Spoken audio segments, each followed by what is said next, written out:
Un balai incessant de camions de roulage. À Thio, le nickel nourrit encore de nombreuses familles.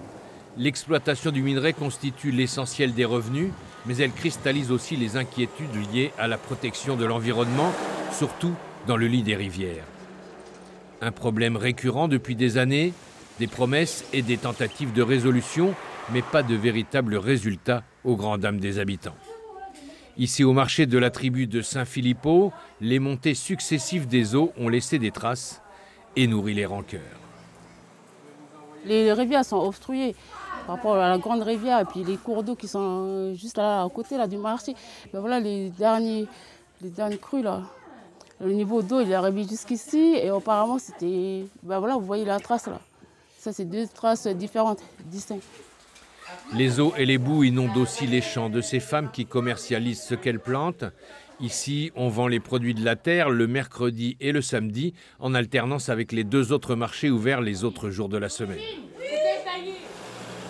En attendant cet après-nickel qui tarde à se concrétiser, des initiatives permettent d'entretenir l'espoir d'un avenir meilleur.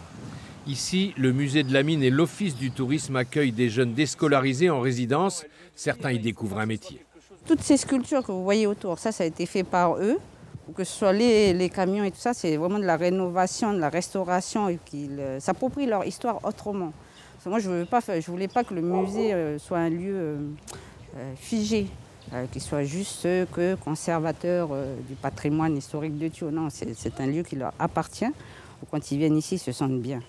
Ils ont envie de faire des choses, de découvrir autre chose. Et c'est un moyen aussi pour nous de pouvoir leur passer des informations, qu'ils puissent avoir aussi des projections d'avenir. Et les pièces uniques réalisées ici sont proposées à la vente aux visiteurs.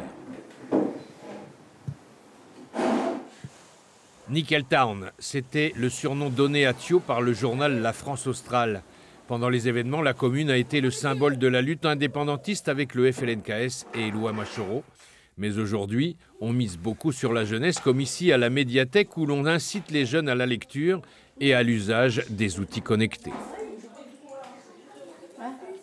On a du mal encore à toucher les adultes au niveau de la prévention. Les enfants, il n'y a pas de souci sur ça, où on peut leur mener des ateliers sur tout ce qui est présentation des dangers, pour qu'ils ils adoptent les bons comportements au niveau de l'utilisation d'Internet.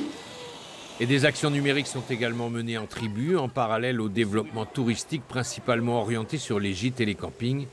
Thio se cherche un autre avenir, même si la mine lui colle encore à la peau.